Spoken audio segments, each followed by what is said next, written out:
책에 보니까 가속노화의 주범인 3대 질병이 있다고 하셨는데 그중에서 첫 번째가 당뇨라고 하셨어요. 당뇨가 노화를 앞당기는 이유는 무엇인가요? 당뇨라는 거는 이제 어떻게 보면 호르몬 질환입니다. 사람들이 당뇨 그러면 이 인슐린 호르몬의 문제, 인슐린 호르몬이 안 나와서 인슐린 호르몬이 작동이 안 돼서 그냥 알고 있지만 사실 당뇨를 일으키는 호르몬들이 굉장히 많거든요. 이게 다 호르몬들의 기능이 노화가 오면 혈당이 올라가게 돼 있어요. 혈당이 올라가 있는 병이 당뇨병 아니겠습니까? 그러니까 사실은 엄밀히 얘기하면 얘가 어떤 호르몬 때문에 문제가 되는지는 모르겠으나 혈당이 오르면 당뇨병이야 이렇게 얘기를 하는 거죠. 근데 사실은 그 원인적으로 접근을 할 때는 우리는 이제 학술적으로 병인적 접근이라고 얘기를 하는데 이 병인적 접근을 하다 보면은 이게 뭐 인슐린 호르몬의 문제도 있지만요. 남성 호르몬이 문제가 돼서 예를 들면 근육이 문제가 되고 지방이 쌓이고 의욕이 없어지니까 방에 콕 박혀 있고 그러다 보면 또 자꾸 먹게 되고 식욕이 여성들 보면은 갱년기 또 많이 드시잖아요. 또 갑자기 폭식하고 그러니까 남성 호르몬 여성 호르몬에 문제가 생기는 당뇨도 있을 수 있고요. 또 뭐 성장 호르몬 그러니까 혈당을 조절하는 호르몬이 8가지 이상이 있기 때문에 어떤 원인에서 당뇨가 되는지에 따라서 이제 당뇨병을 진단받는 거죠. 그 얘기는 뭐냐면 호르몬의 불균형이 당뇨병이고요.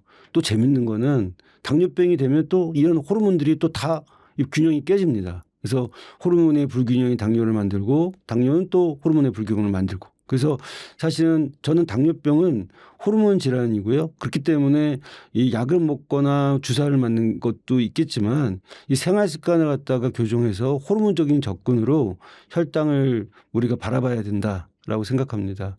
그럼 단 걸 많이 먹어서 당뇨를 걸린다는 어떤 인식은 좀 잘못됐다고 알 수 있겠네요. 그래서 우리가 뭐 단 걸 많이 먹고 포도당 많이 먹고 그렇다고 해서 다 그게 당뇨가 되는 건 아닌 이유가 우리 호르몬에는 항상성이 있거든요.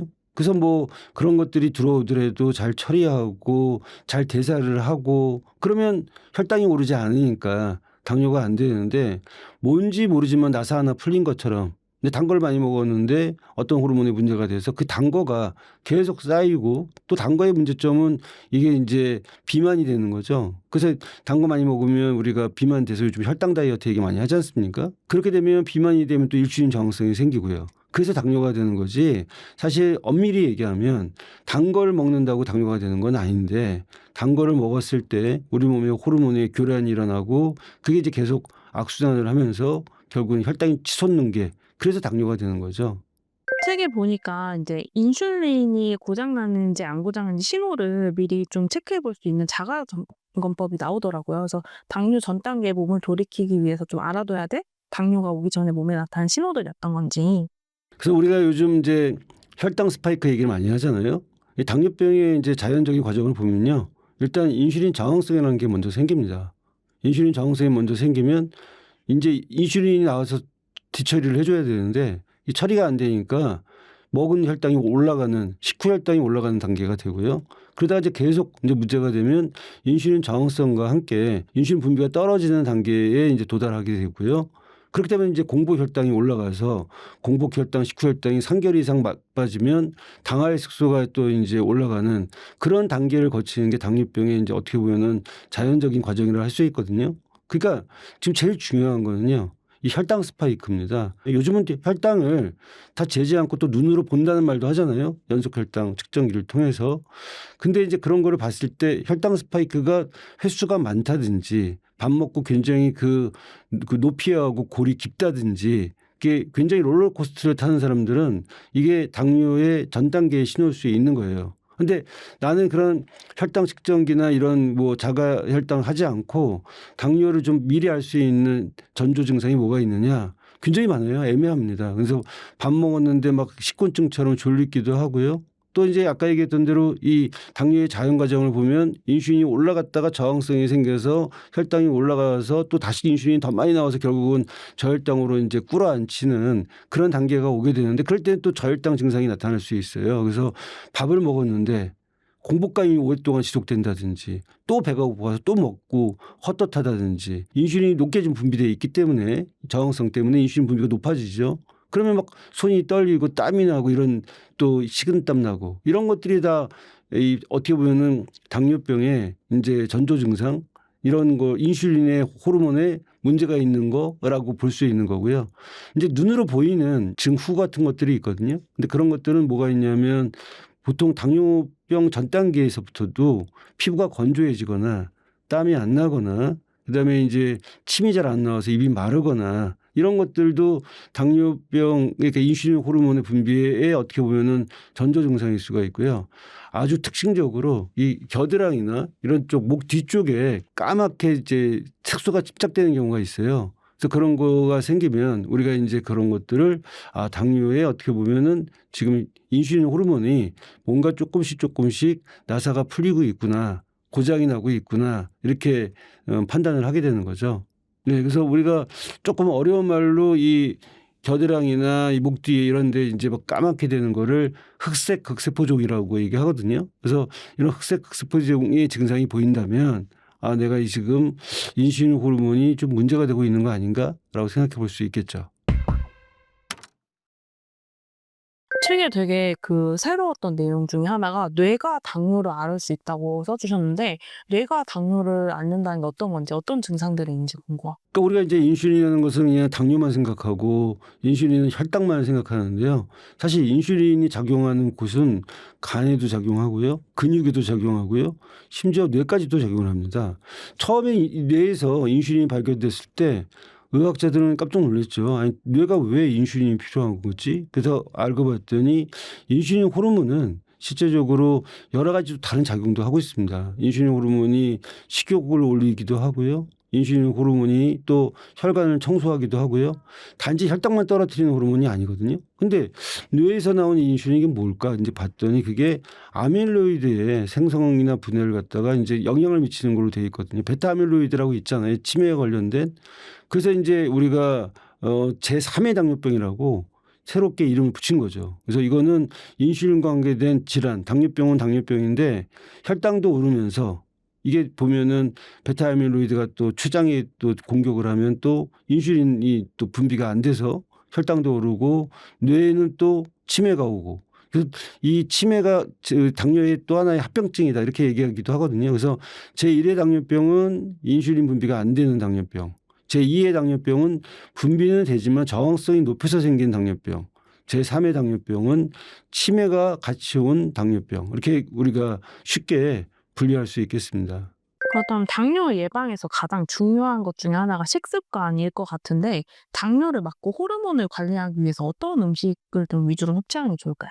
그래서 호르몬의 패턴에 따라서 이 사람이 어떤 당뇨가 된 건지를 아는 게 전 더 중요하다고 생각하거든요. 그래서 인슐린의 분비의 문제인지 인슐린의 저항성의 문제인지 아니면 다른 스트레스 호르몬의 문제인지 이런 거에 따라서 이 사람의 어떤 남성 호르몬의 문제인지 이런 거에 따라서 이 사람의 어떤 그 식사를 거기에 맞춤형 식사 관리가 필요하다는 거죠. 그래서 인슐린 분비에 문제가 되는 사람들은 뭐 예를 들면 칼슘이나 시금치 같은 것들 있잖아요.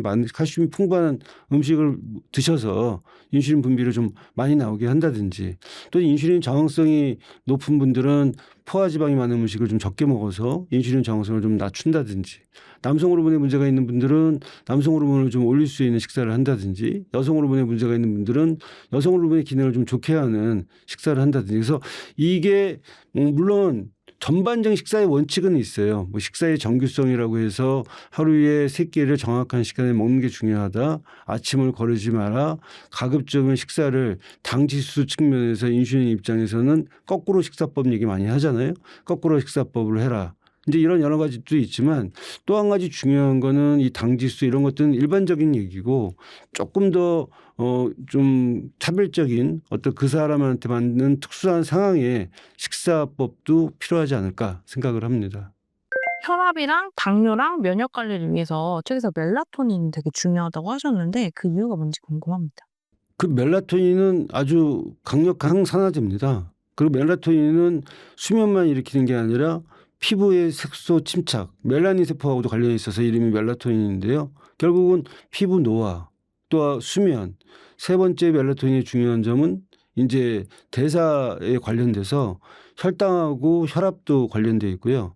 더 중요한 건 이 멜라토닌이 항산화제 작용을 하면서 이제 우리가 면역적인 작용을 하거든요. 그래서 멜라토닌이 떨어진 사람들은 면역력이 떨어져서 쉽게 감염도 잘 되고 또 암이나 이런 NK 세포의 활성도가 멜라토닌하고 관련이 있거든요. 그러니까 이런 멜라토닌과 NK 세포의 이런 내용을 보게 되면 멜라토닌이 면역에도 관련되고 혈당, 혈압 이런 쪽에 관련돼 있다는 것은 분명한 사실입니다.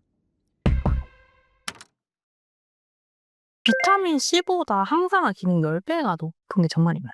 그렇죠. 우리가 비타민 C를 또 항산화 효과 때문에 또 많이들 드시는데요. 멜라토닌도 이제 앞으로는 그런 어찌 보면 항산화의 그 측면에서도 강력하게 추천할 수 있는 영양제라고 생각할 수 있습니다. 사실 그 멜라토닌은요.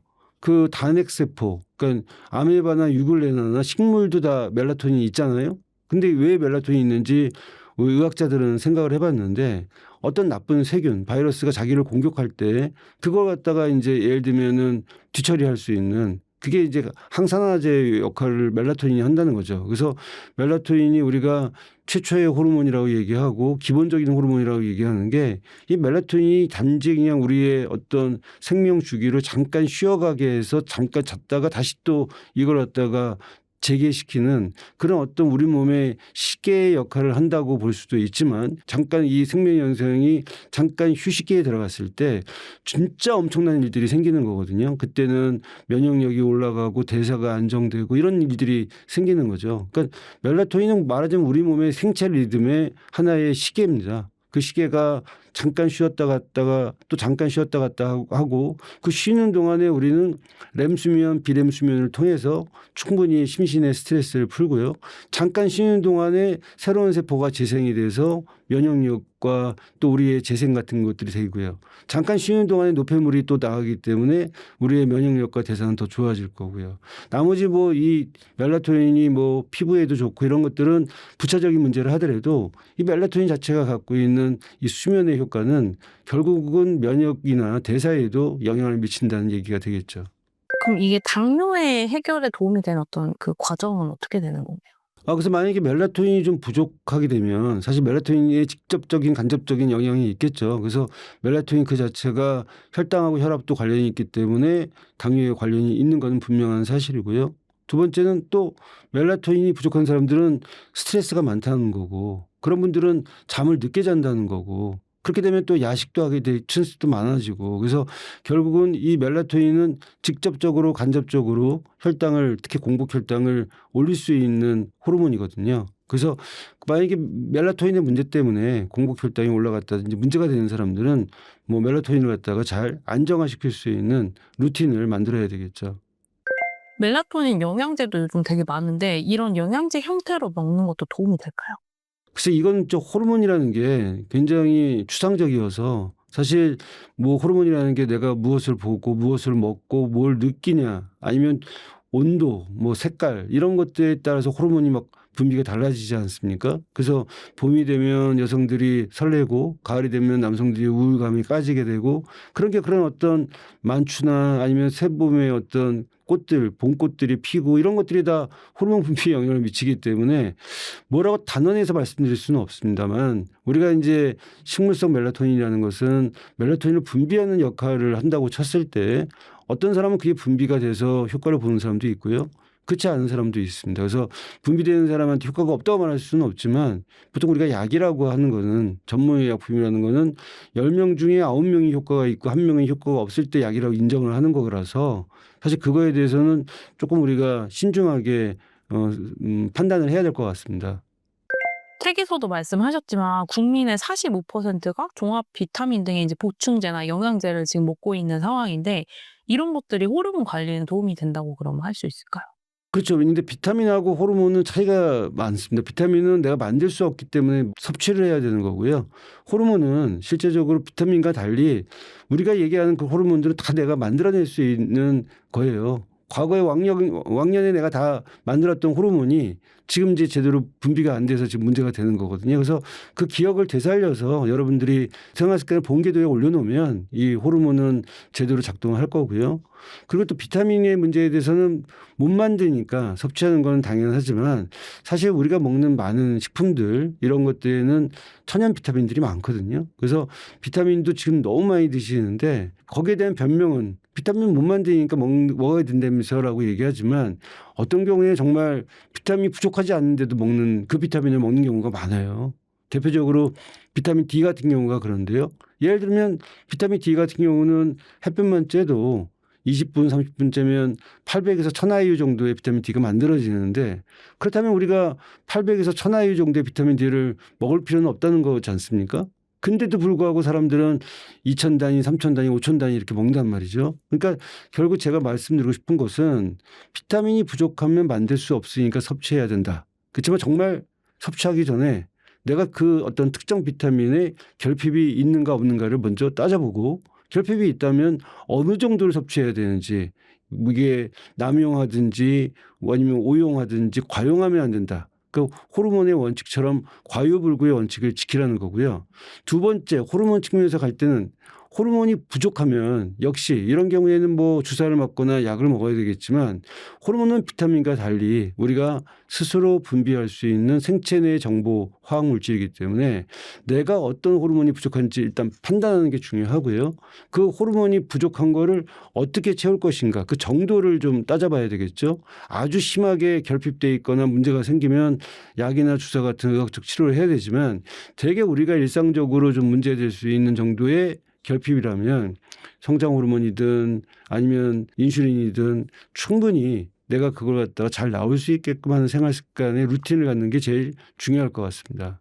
방금도 그 과용에 대해서 좀 경계할 필요가 있다고 하셨는데 특히 이런 뭐 영양제나 보충제가 간에 무리가 되는 경우도 있다고 들었는데 어떤 것들은 좀 주의를 해야 될까요? 비타민은 수용성 비타민이 있고 지용성 비타민이 있지 않습니까? 그래서 사실 수용성 비타민은 그래도 과용을 해도 소변으로 배설이 되지만 지용성 비타민은 배설되지 않아요. 계속 차곡차곡 쌓이는 거죠. 특히 또 영양제 중에서는요. 약간 뭐랄까요, 뭐 환처럼 되어 있는 것들이 있어요. 그래서 그런 것들은 조금 이제 거기에 섞여 있는 다른 어떤 그 성분들 그런 것 때문에 오히려 그 성분 때문에 문제가 돼서 종종 병원을 찾아오시는 분들 계시거든요. 그래서 이 영양제에 대해서 과용의 문제는 아무리 강조해도 지나치지 않다 이렇게 말씀드릴 수 있을 것 같습니다.